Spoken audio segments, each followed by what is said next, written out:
안녕하세요. 저는 얼마 전에 두 번째 이혼을 하게 된 이혼녀입니다. 그리고 앞으로도 결혼을 하지 않고 지낼 독신녀이기도 하죠. 제가 두 번이나 이혼을 했다고 하면 사람들은 열이면 열, 분명히 제게 문제가 있었을 거라고 뒤에서 말하는 걸 알아요. 하긴 한 번도 하기 힘든 이혼을 두 번이나 했다면 그렇게 생각할 수도 있죠. 그런데 제 사연을 한번 들어보시면 정말 기구한 제 팔자에 다들 불쌍하게 생각하실 거예요. 솔직하게 말해서 사연글을 쓰는 것도 제가 받는 그런 모함들이 진실이 아니라는 걸 알리고 싶어서 쓰는 것이기도 하고요. 저의 첫 번째 남편은 참 괜찮은 사람이었어요. 잘생겼지만 여자는 저뿐이었고 많이 벌지는 않았지만 안정적인 직장을 가지고 있었죠. 그렇지만 을에 그렇듯 신은 모든 것을 주지 않더라고요. 그렇게 완벽할 거라 생각했던 첫 번째 남편에게도 아주 치명적인 단점이 있었거든요. 도박 중독. 그 사람이 신혼여행에서 카지노에 다녀온 뒤로 흥미를 느낀 것이 도박이었거든요. 저는 원래 돈이란 것은 있다가도 없고 없다가도 있는 것이라고 생각하는 사람이었어요. 모자라면 벌고 넘치면 쓰고. 좋게 말했지만 실상은 경제관념이 크게 없다는 뜻이었어요. 그런데 지금은 완전 구두쇠예요. 첫 남편이 모든 걸 날려먹고 그걸 모르고 있던 저마저 피해를 입었을 때 깨달았거든요. 돈과 관련된 일은 제대로 정신 차리지 않으면 무조건 호구가 되겠구나 하고요. 그래서 두 번째 남편은 신중하게 생각했죠. 연애를 하는 것도 버거운 날들이었지만 그 사람은 무척 착했고 겁이 많은 사람이었어요. 겁이 많으니 나쁜 짓을 한 적도 없었고요. 정말 겁 많은 소시민 같은 느낌이었거든요. 그 느낌 덕분에 저는 두 번째 남편과 결혼을 할 수 있었어요. 그리고 결혼 시에 집은 반반으로 부담했어요. 제가 많은 부담을 질 수밖에 없는 조건이었음에도 저는 집값의 절반을 마련했고 그 조건으로 공동 명의로 할 것을 요구했어요. 남편은 도리어 좋아했어요. 자기가 내야 할 부담이 줄어들었으니까요. 그만큼 남편은 간이 콩할 만한 사람이었답니다. 그런 면 때문에 재혼을 한 거였는데 저는 이번에도 또 실패를 한 거였죠. 결혼할 때 저는 남편에게 다짐을 하나 받았어요. 절대로 도박은 하지 않기로요. 그 흔한 로또 한 장도 사지 말라고 신신당부를 했어요. 남편은 한 번도 해본 적 없고 관심도 없다며 알겠다더군요. 그렇게 3년을 잘 지냈는데 그 뒤에 일이 터지기 시작했어요. 그날은 아주 바쁜 날이었어요. 밀려드는 일 때문에 정신없이 시달리다가 퇴근길에 올라 축적된 피로를 간신히 이기고 있었던 때였죠. 이제 곧 출산 휴가를 받을 거라는 생각에 들뜬 만삭의 임산부. 그게 저였어요. 그리고 친구에게 연락이 온 건 출산 휴가를 일주일 앞둔 날이었어요. 뭐해? 퇴근하는 길이야? 요새 연락 뜸하더니 잘 지내? 웬일이야? 먼저 연락을 다 하고. 저의 절친이자 초등학교 동창인 친구였어요. 남자이긴 했지만 어릴 때부터 여성스러운 느낌의 친구라 여자애들하고도 잘 지내는 아이였거든요. 제 결혼식에 와준 친구 중에 남자였던 친구는 이 친구뿐이었어요. 나 좀 걱정되는 일이 있어서 전화했는데 내가 이거 이야기해도 되나 모르겠어. 혹시 너네 남편 주식하는 거 알아? 주식? 나한테는 아무 이야기 없던데 무슨 일 있었어? 아니, 네 남편이랑 저번에 술자리에서 친해져서 전화번호 주고받았잖아. 그런데 요새 계속 좋은 종목 있으니 투자할 거면 자기한테 말하라면서 전화나 문자를 넣더라고.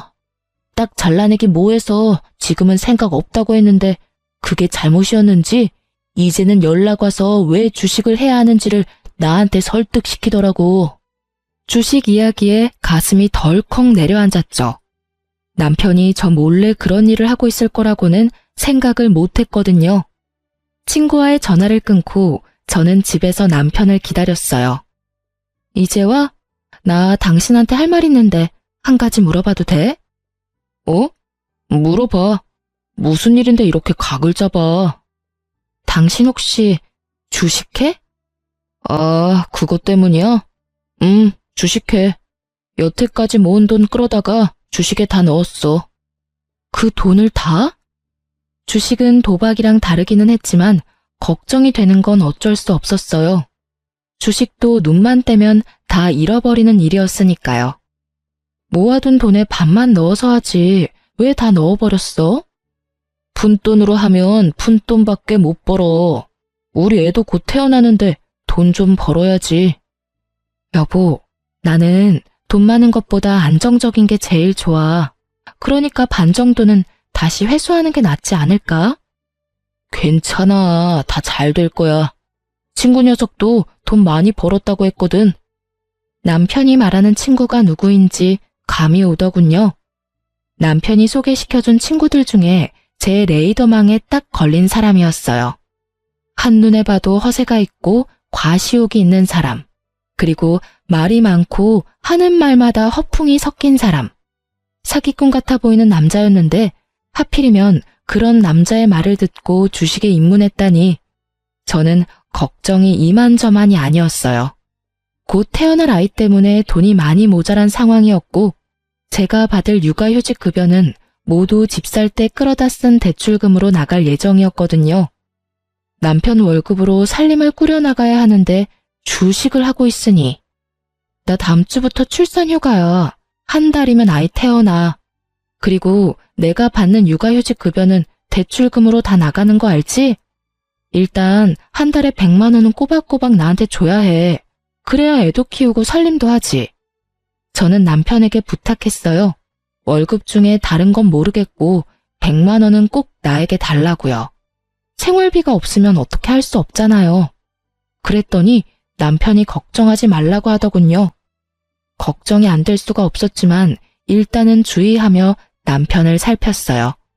그리고 남편 월급날마다 남편에게 생활비부터 달라고 닥달했어요. 물론 닥달하지 않아도 충분한 상황이었지만 중요하다는 생각을 남편에게 심어주기 위해서 몇 달을 그렇게 했어요. 그런데 아무리 아꼈어도 돈이 나가는 건 어쩔 수 없더라고요. 게다가 3인 생활에 생활비 100만 원은 정말 있을 수 없는 일이잖아요. 당장 보험, 통신, 관리비만으로도 수십만 원이 나가는데 식비가 충당이 될 리가 없죠.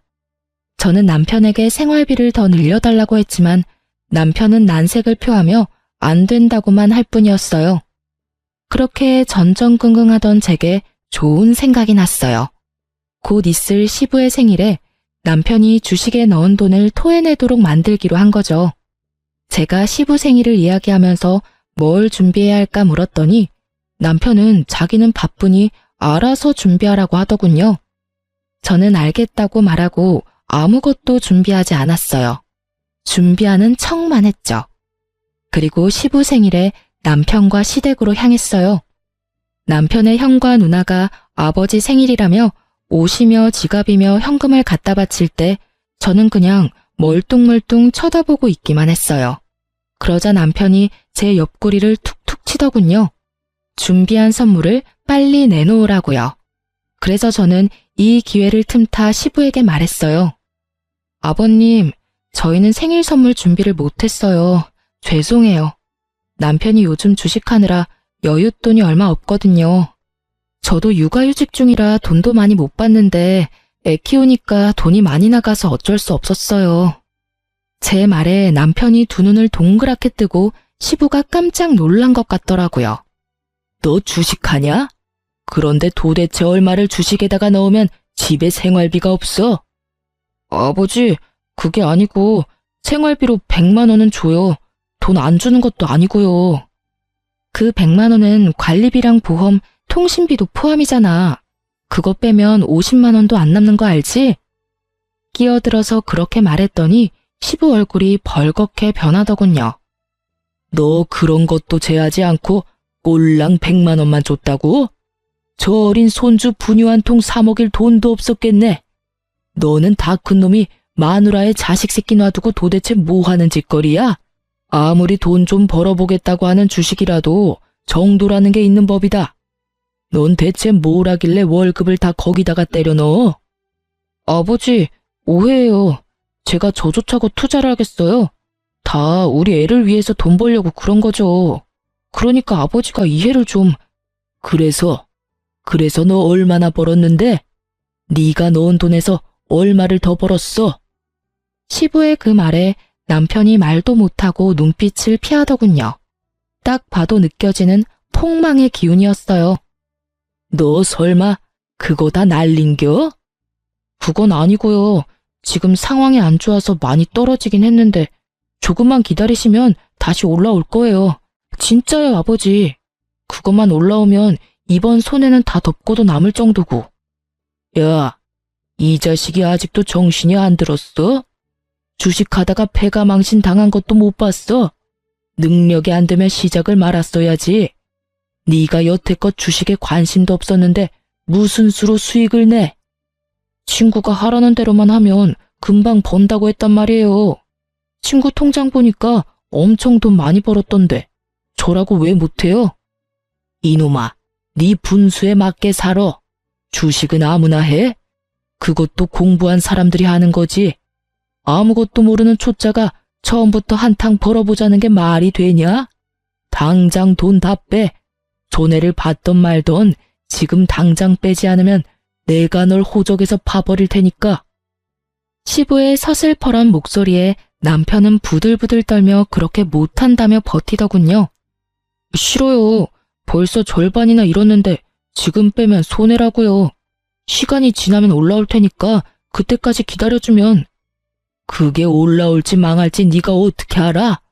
내가 경고했다. 너 지금 당장 돈 다 안 빼면 너 집 살 때 아빠가 빌려준 돈 지금 당장 갚으라고 할 테니까. 결국 시부의 입에서 그 말이 나오고서야 남편은 포기했어요. 집에 돌아올 때 제가 남편에게 말했어요. 여보, 절대로 주식하지 마. 주식이나 도박이나 중독되면 정말 빠져나올 방법이 없거든. 그러니까 애를 봐서라도 우리 그냥 돈만 열심히 모으면서 살자. 그렇게 살아도 잘만 살아, 응? 이렇게 말하는 저도 돈을 많이 벌 수만 있다면 벌고 싶다고 생각은 해요. 하지만 주식이나 코인이나 뭘 아는 사람들이나 하는 거지. 모르는 사람이 시도하면 당연히 잘 될 리가 없겠죠. 게다가 멋모르고 도전했다가 쪽박 차면 다 본인 탓이지 누굴 탓하겠어요? 그런데 그런 제 말이 고깝게 들렸는지 남편이 버럭하더군요. 당신이 뭘 알아? 그리고 그렇게 살면서 언제 돈을 모아? 당신이 이렇게 하지만 않았어도 그 주식 진짜 빛을 봤을 거라고. 당신이 다 망쳤어. 어떻게 책임질래? 내가 뭘 책임져야 하는데? 당신 나랑 애 생각은 해보기는 한 거야? 우리 생각했으면 당신이 그 많은 돈 절대로 주식에 투자 안 했을걸? 3천만 원이나 되는 돈을 다 집어넣는 게 어딨어. 초짜면 초짜답게 소액으로 굴리면서 공부부터 해야지. 처음부터 크게 한탕 해볼 생각으로 남한테 주입받은 종목에다가 다 쏟아붓고 그게 잘 될 거라 생각해? 그래서 지금 잘 된 거야? 벌써 떡상으로 하고도 남았어야지. 벌써 당신 반이나 잃었잖아. 제 정론에 남편도 할 말이 없는지 입만 닫고 거칠게 운전만 하더군요. 그리고 나중에 알고 보니 남편이 투자한 종목은 쪽박 찼어요. 그리고 중간에 반을 잃고 주식을 매도한 남편은 그나마 그거라도 살릴 수 있어서 다행이라고 생각하더라고요. 그때 빼지 않았다면 정말로 그 돈들이 휴지 조각이 될 뻔했거든요. 남편은 그걸 보고도 제게 사과 한마디 하지 않더군요. 그래도 저는 문제 삼지 않고 넘어갔어요. 남편이 주식에 들어간 돈을 회수했다는 것은 그나마 반가운 일이었거든요. 주식의 무서움을 알고 나면 남편의 콩알 만한 간이 알아서 남편을 주식의 유혹으로부터 막아줄 거라 생각한 거죠. 그런데 딱히 그런 것도 아니더라고요. 그 뒤에는 이상한 일들이 점점 더 크게 벌어졌으니까요. 주식을 팔고 나서 몇 달간은 정말로 조용했어요. 남편이 제게 주는 생활비도 많이 늘었고 생활도 안정됐어요. 저도 심리적으로 안정되기 시작했죠.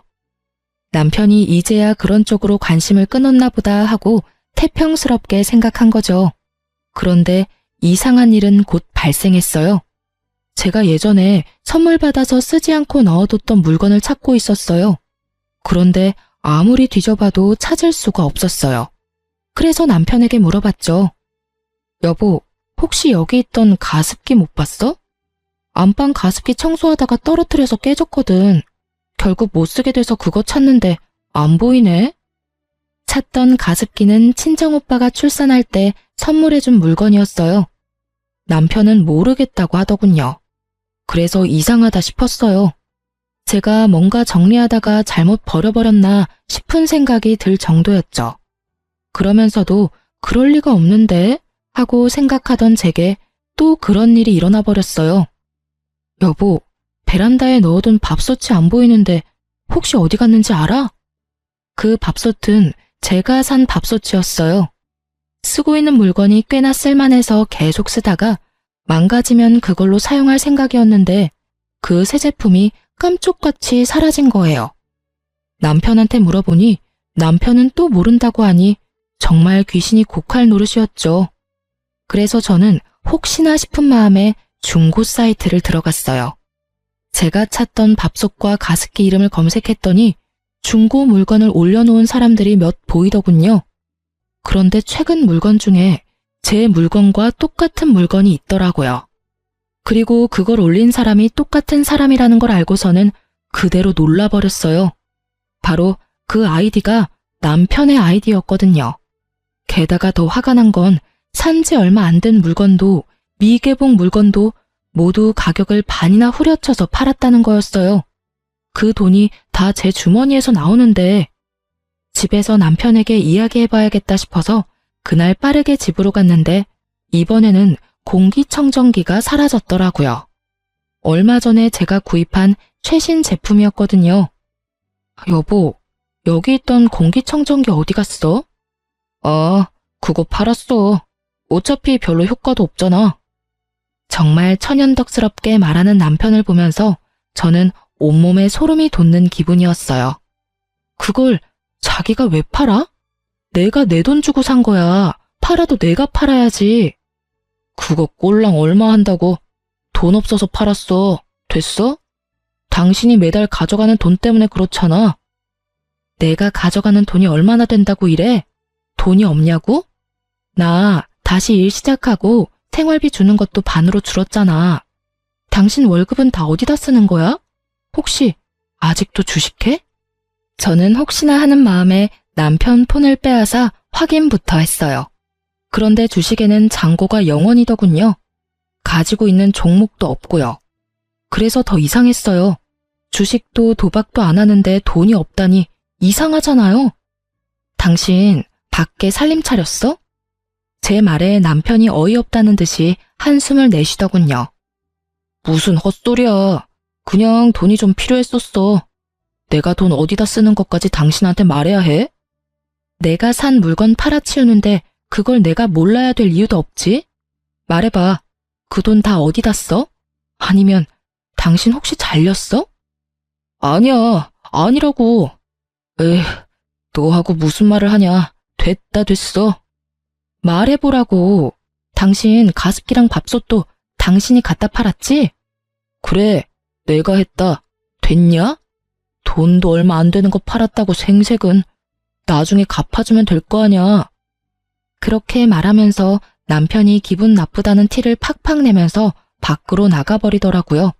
그리고 그때 친정엄마에게 전화가 왔어요. 너 잘 지내고 있니? 응, 엄마 무슨 일로 전화했어? 바쁜 일 아니면 내가 다시 전화할게. 아, 바쁜 건 아닌데 네가 꼭 알아야 될 일이라서 전화했는데. 무슨 일인데? 이서방이 좀 이상하지 않니? 얼마 전에 뜬금없이 우리 집에 찾아와서 돈 좀 있냐고 묻더라고. 무슨 일로 그러냐고 했더니 투자를 해주겠다고 하던데. 아무래도 너 첫 번째 결혼해서 그런 일로 이혼했으니까 좀 걱정돼서. 뭐? 투자? 그제야 남편이 뭘 하려는 건지 알게 됐어요. 도박도 아니고 주식도 아닌 투자. 당시 유행 중이던 코인이었죠. 설마 돈 빌려줬어? 돈을 왜 빌려줘? 나 돈 없다고 했지. 그런데 이 서방 괜찮긴 한 거니? 모르겠어. 일단 알겠으니까 끊어봐. 혹시라도 아빠나 오빠한테도 잘 말해도 절대로 돈 주지 말라고. 저는 열이 받을 대로 받았어요. 제가 왜 첫 번째 결혼에 이혼했는지 다 아는 남편이 저뿐만이 아니라 제 친정까지 끌어들이려고 했다는 생각에 엄청난 배신감을 느꼈거든요. 저는 남편에게 문자를 보내서 당장 집으로 돌아오라고 했어요. 돌아온 남편은 못마땅한 모습이었고 저는 가까스로 분노를 참으며 대화를 시작했어요. 당신 우리 엄마한테 돈 있으면 투자해주겠다고 했다면서? 그래, 어차피 당신한테 이야기하면 말 시작도 못하고 끊어냈을 거잖아. 그러니까 장모님한테 먼저 말 꺼냈지. 당신 정신 나갔어? 내가 왜 저번 남편이랑 이혼했는지 몰라서 그래? 도박 중독이었다며. 그거랑 나랑 무슨 상관인데? 내가 언제 도박장 들락날락거렸어? 그 사람은 돈 갖다가 불법적인 일에 퍼부은 거고 나는 주식이랑 코인이라는 합법적인 일에 쓰고 있잖아. 코인이랑 주식이 불법이냐? 내가 말했지.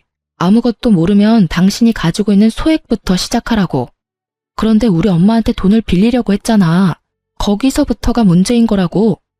그리고 도박이랑 주식 코인이 다르긴 왜 달라? 똑같아.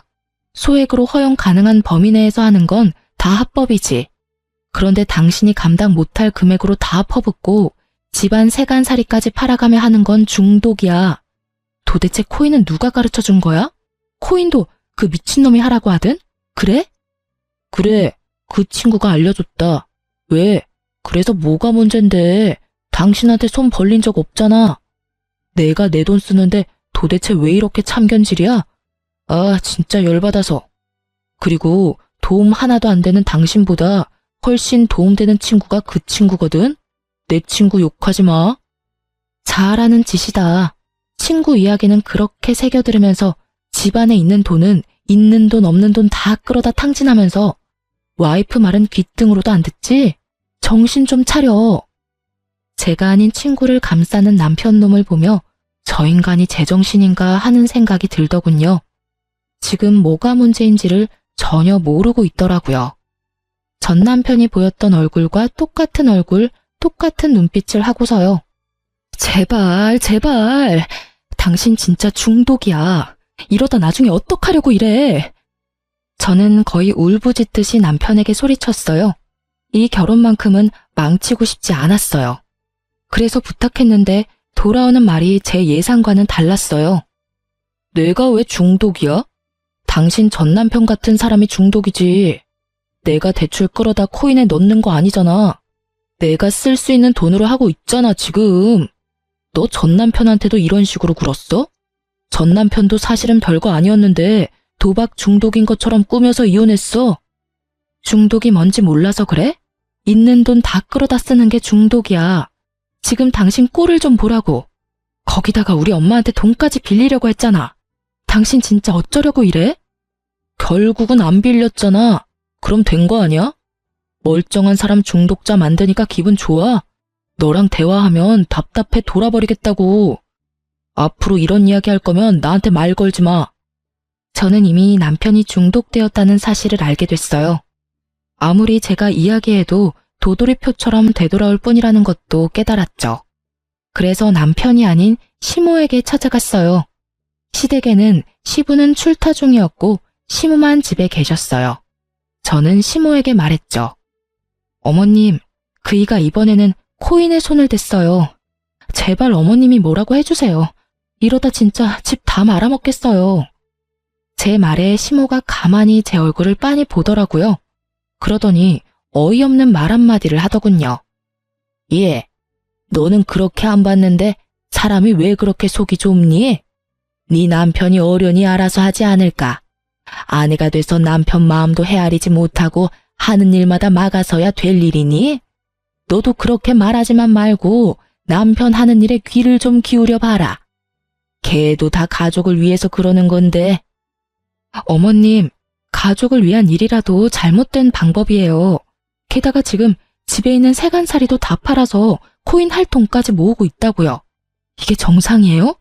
어머님이 따끔하게 혼내주셔야죠. 내가 왜 그래야 하니? 그럼 네가 말해봐라. 돈 한 푼이라도 더 벌려고 저렇게 고생하는 아들한테 내가 뭐라고 말해야 되겠니? 시모의 그 모습에 저는 안 되겠다는 생각이 들었어요. 부모가 저 모양이면 남편은 돌아올 가능성이 거의 없었죠. 시부라도 있다면 모를까. 그렇지만 지금 당장 시부는 없었죠. 어머님이 안 해주실 거면 아버님께 부탁할게요. 넌 그렇게 말을 못 알아듣니? 이제 그만 좀 설치고 다녀. 너 때문에 우리 아들 그렇게 눈치 보며 사는 거 내가 모를 줄 알아? 난 절대로 그렇게 놔둘 생각 없어. 꼬우면 네가 나가. 우리 아들 이래라 저래라 조종할 생각 말고. 시모의 말이 선을 넘었다는 것을 알았어요. 결국 저는 다시 한번 이혼을 생각했죠. 하지만 솔직하게 말하자면 저는 2번의 이혼으로 제가 받을 사람들의 눈총이 너무도 큰 걱정이었어요. 남편을 바꿀 수 있다는 생각은 전혀 없었어요. 왜냐고요? 전 남편 일에서 깨달았거든요. 사람 고쳐 쓰는 거 아니라고. 중독은 절대로 못 고친다는 거요. 아시죠? 도박하는 놈은 손모가지 날아가도 한다는 거. 그 말 그대로예요. 중독이 되면 눈에 뵈는 게 없어지거든요. 저와 함께 살며 제가 산 물건들까지 내다 팔 정도면 이미 눈에 아무것도 보이지 않게 된 거죠. 그리고 이때쯤 되면 손절이 답이고요. 저는 집으로 돌아와 남편에게 단호하게 말했어요. 나 당신하고 이혼할 거야. 나는 할 만큼 했고 참을 만큼 참았어. 당신이 가진 코인이 얼마나 잘 될지 나는 상관 안 해. 그게 얼마나 뻥튀기 되든지 간에 나는 그 돈 필요 없으니까. 지금 당신이 나한테 이혼하자고 한 거야? 그래, 내가 하자고 한 거야. 나 더 이상은 못 참으니까. 딴 건 바라지도 않아. 재산 분할 같은 건 다 필요 없어. 다만 이 집, 공동명이고 집값도 내가 반 부담했으니 집값 반은 나한테 줘. 처분을 해도 되고. 당신 지금 뭐 잘못 알고 있는 거 아니야? 당신이 먼저 아무 잘못 없는 나한테 이혼하자고 한 거야. 내가 바람을 피웠어. 당신을 때리기를 했어. 나한테는 아무런 유책 사유가 없잖아. 잘못한 게 없는데 왜 내가 당신한테 위자료를 지급해? 당신이야말로 위자료 나한테 지급해야 할걸? 그 말을 하는 남편놈은 이 상황에서 웃고 있더군요. 자기 생각으로는 자기가 잘못한 게 없으니 위자료도 자기가 받을 거라는 착각을 하고 있더군요. 그 착각을 바로잡아줄 생각도 하지 않았어요. 이미 돈에 눈이 돌아갔더라고요. 그 돈을 코인에 집어넣을 생각으로 가득 찬 남편놈을 보니 씁쓸하기도 하고 착잡하기도 하고 짜증이 나기도 했어요.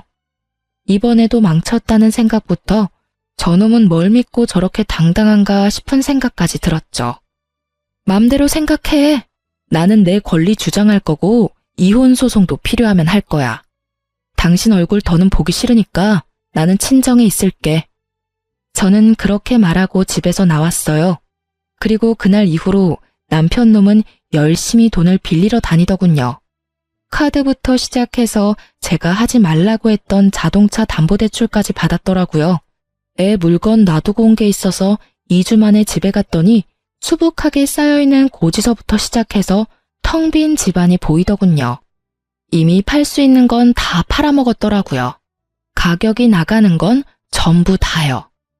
그걸 보면서 어찌나 기가 차던지 이혼하자 말한 게 정말 제 삶을 살렸다는 생각이 들었어요. 저는 집만 챙겨서 밖으로 나왔고 전화 한 통을 받았어요. 남편 사촌 형님이었어요. 네, 안녕하세요. 어쩐 일로 전화까지. 아니, 내가 좀 급해서 그런데 저번에 빌려준 돈 돌려주면 안 될까요? 갑자기 돈을 돌려달라니 당황했죠. 네? 무슨 돈을 말하는 건지. 왜? 그때 남편 통해서 빌려간 돈 있잖아요. 투자해준다고 들고 간 돈 지금 좀 필요하거든요. 죄송하지만 제 계좌로 보내셨나요? 그건 아닌데 남편 앞으로 보냈는데요. 저는 받은 바 없고 투자를 한 적도 없어요. 그런 말을 했다면 제 남편이 가지고 있겠죠. 저한테 전화하셔도 그 돈은 못 돌려받으니 남편에게 말씀하세요. 그치만 돈은 와이프에게 있다고 하던데요. 제 금융기록 보여드릴게요. 전 받은 적 없어요. 그리고 저는 전 남편이 도박 중독으로 이혼해서 주식, 코인, 도박 이런 거 일절 안 하거든요. 만약 투자를 해주겠다고 했다면 제가 아니라 남편이겠죠. 뭐 때문에 제 이름을 빌렸는지는 모르겠지만 좋은 의도는 아니었던 것 같으니 남편에게 꼭 돈 받아내셨으면 좋겠네요. 그렇게 전화를 끊고 나니 정말 참던 화가 폭발하는 기분이었어요. 이 인간이 제 이름을 팔아서 돈까지 빌렸다는 사실이 진짜 참을 수 없었어요. 도박 중독자의 행동으로 피해를 본 저에게 이번에는 코인 중독자가 피해를 주려 한다는 사실이 진짜 웃음이 나올 정도로 어이가 없고 열불나는 일이었어요. 결국 이혼 소송 결과 저는 위자료를 받게 됐어요. 남편 놈은 제게 위자료와 집값의 반을 지불해야 했고요. 당연한 수순이었어요. 감당 안 될 만큼의 빚을 코인과 주식에 투자하는 남편을 법원에서 그냥 두고 볼 일 없잖아요. 그런데 막상 남편은 가진 돈이 아예 전무했어요. 제게 위자료를 받을 거라고 생각한 남편 놈이 대출을 미친 듯이 당겨서 받았더라고요. 이 와중에 집이 그나마 멀쩡했던 건 공동 명의였기 때문이었어요. 이름이 두 사람 걸려 있으니 대출 진행이 안 되었더라고요. 찾아보면 공동 명의라도 대출되는 곳이 있다고 하던데 그건 몰랐던 것 같더라고요. 하긴 그렇게 하더라도 한 사람 지분만큼만 대출이 가능했겠지만요. 왜 우리 이혼이 당신 잘못이 아니라 내 잘못이야? 이건 뭔가 잘못됐어. 잘못됐다고. 잘못된 거 하나도 없어. 이게 법원의 결정이야. 그러니까 지금이라도 코인 다 팔고 털고 나와.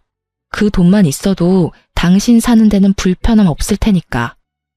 저는 정확하게 남편이 얼마를 코인에 넣었는지 몰랐어요. 그리고 코인의 손익이 어떻게 되는지도 몰랐죠. 다만 한 가지는 정확하게 알 수 있었어요. 언제 빼더라도 빨리 뺄수록 덜 손해본다는 걸요. 왜냐면 코인이 잘 되면 돈을 저렇게 빌릴 리가 없어요.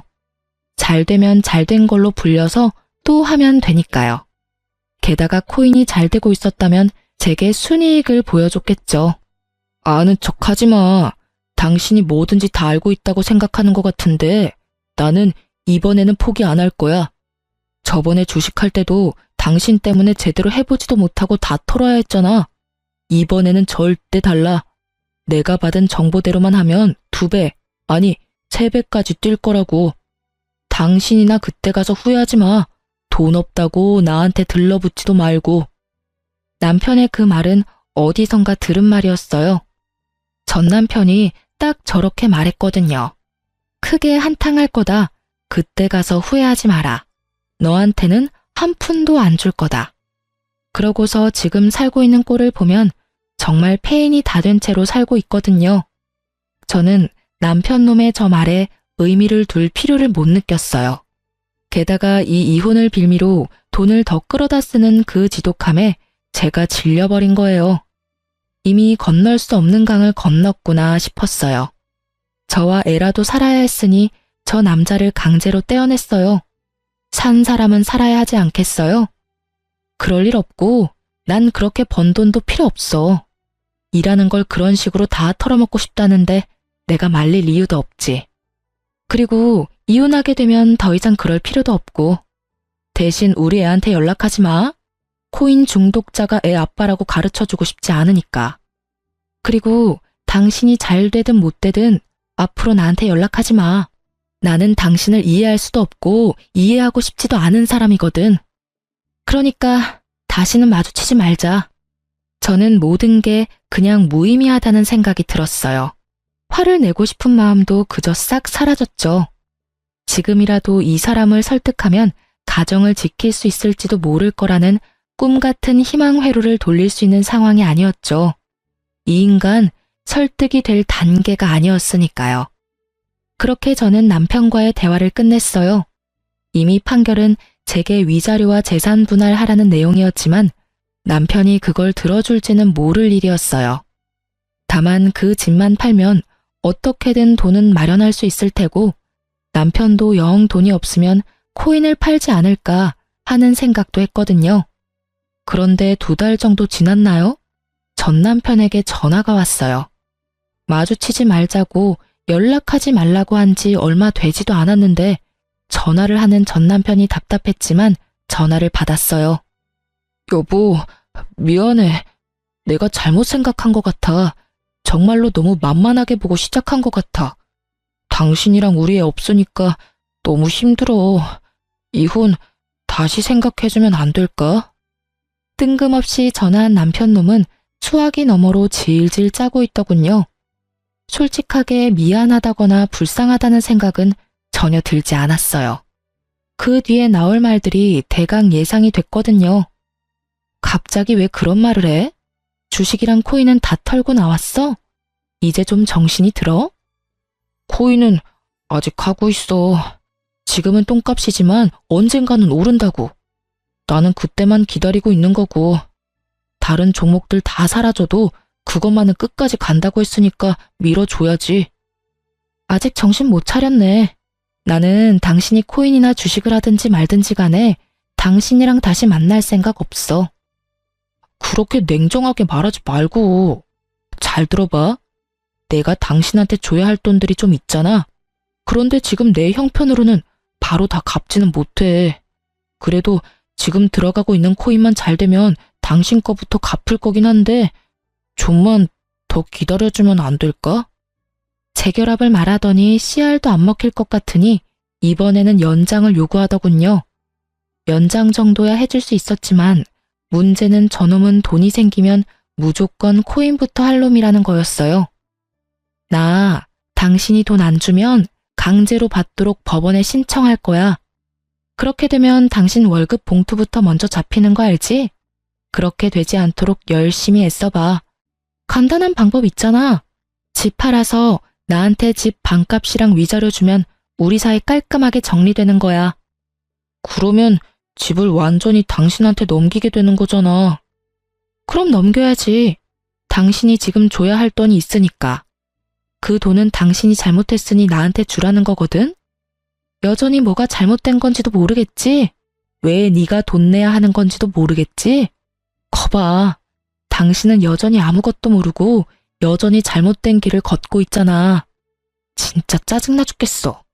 도박 중독자 피했더니 이번에는 코인 중독자야? 내가 전생에 지은 죄가 얼마나 많으면 결혼한 2사람이 다 이런 남자냐고. 결국 화가 나 소리를 빽 지른 저는 지끈거리는 이마를 꾹꾹 눌러댔어요. 절대로 주식 같은 거 안 할 것처럼 생긴 사람도 투자를 하게 되다니. 어디서부터 잘못됐는지조차 감이 오질 않더군요. 그리고 제 화가 꽤나 잘 통했는지 남편 놈은 더 이상 연락을 하지 않더군요. 다행이라고 생각했어요. 어줍잖게 아는 척하면서 돈 빌려달라고 할까봐 걱정했거든요.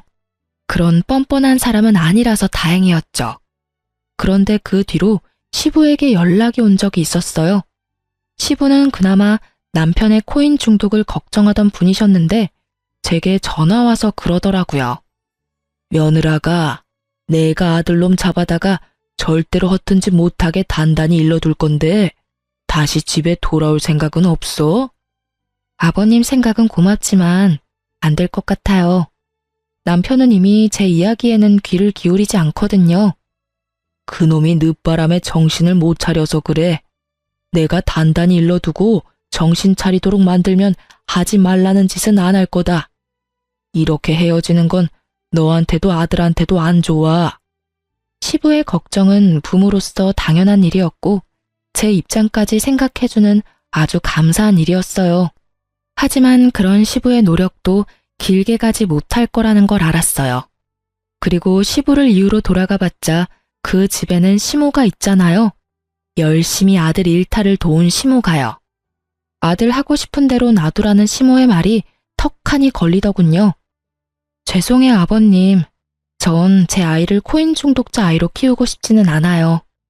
그리고 가난을 물려줄 생각은 더더욱 없고요. 그러니까 더 이상 제게 전화하셔도 의미는 없을 거예요.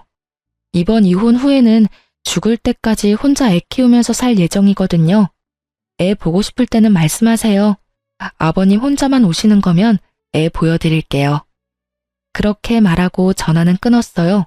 그 뒤로 연락이 오지는 않았어요. 시부는 남편의 집을 팔도록 강요했더라고요. 안 팔고 어떻게든 돈을 빼려고 용쓰다가 시부에게 들킨 남편은 결국 시댁으로 다시 들어가게 됐고요. 허튼 생각은 하지도 못하도록 시부에게 감시를 당하며 살고 있다고 하더군요. 그리고 그 이후에 남편을 한번 만난 적이 있어요. 완전히 거짓골이 다 되어 있더군요. 남편은 사무직으로 양복을 입고 회사를 다녔었어요. 그런데 오랜만에 본 그 사람은 작업복을 입고 공사장에서 힘든 일을 하고 있더군요. 저는 제 눈이 잘못된 거라고 생각했어요. 일용직이 돈을 아무리 많이 줘도 남편의 직장만큼 돈을 많이 주지는 않았거든요. 사무직이라도 꽤 잘 버는 직장이었는데 왜 그만뒀나 싶었는데 나중에야 그 사실을 알게 됐어요. 제가 남편 사촌에게 돈 갚으라는 연락을 받은 적이 있었잖아요. 남편은 제 이름을 팔아서 주변 사람들에게 돈을 빌리고 다녔더라고요.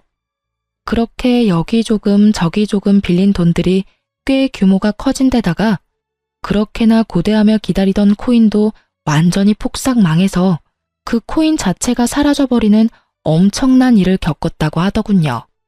그때 당시에 팔았으면 조금이나마 건질 수 있었을 텐데 결국 기댈 곳이 아예 사라진 남편놈은 가지고 있던 집부터 팔아서 제게 주고 나머지 빚을 갚아야 할 사람들에게는 일을 그만두고 나온 퇴직금을 받아 빚을 갚았다고 하더군요. 참 웃긴 일이 아닐 수 없어요. 처음부터 제 말을 들었더라면 이렇게 고생할 일도 없고 멀리 돌아갈 일도 없었을 텐데 결국 그렇게 직장 그만두고 다른 직장 들어가려 해도 나이는 많고 그렇다 할 경력은 없는 상태라 같은 직군에서는 취직할 곳이 없었던 모양이에요. 결국은 가장 쉽게 접근할 수 있는 걸 하기로 한 모양이었죠. 세상에 주식이나 코인으로 떡상했다는 사람이 많아질수록 그 밑에 들어가는 이런 소시민들의 돈이 많이 흘러가는 거예요.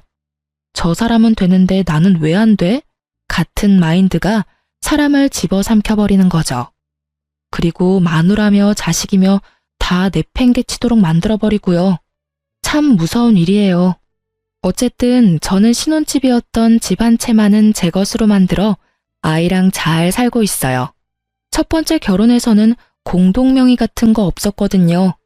제가 30% 정도 부담을 했음에도 첫 번째 남편 이름으로 해놨었죠. 그랬더니 결국 남편은 그 집마저 다 날려버렸더라고요. 담보대출 한도 끝까지 꾹꾹 눌러담아 다 빼먹고 결국은 제게 줄 위자료도 제대로 갚지 못했거든요. 그래서 처음에 결혼할 때 최대한 제 지분을 넣어서 공동명의로 집을 산 거예요. 공동명의라면 몇 개의 대출기관에서는 상대방의 허락 없으면 대출이 안 되는 걸로 알거든요. 아니면 대출 한도가 확 줄여준다든지 그렇더라고요. 이 집 하나만이라도 살리기 위해 제가 얼마나 노력했는지. 집을 살 때 내 지분이 조금이라도 들어가면 무조건 공동명의로 하는 게 현명한 선택일 거예요. 한번 크게 당해본 경험자가 하는 말이니까요. 주식, 코인 중독자 남편과 재산 없이 이혼하게 된 것도 열받는 판국에 집마저 날려먹을 수는 없잖아요.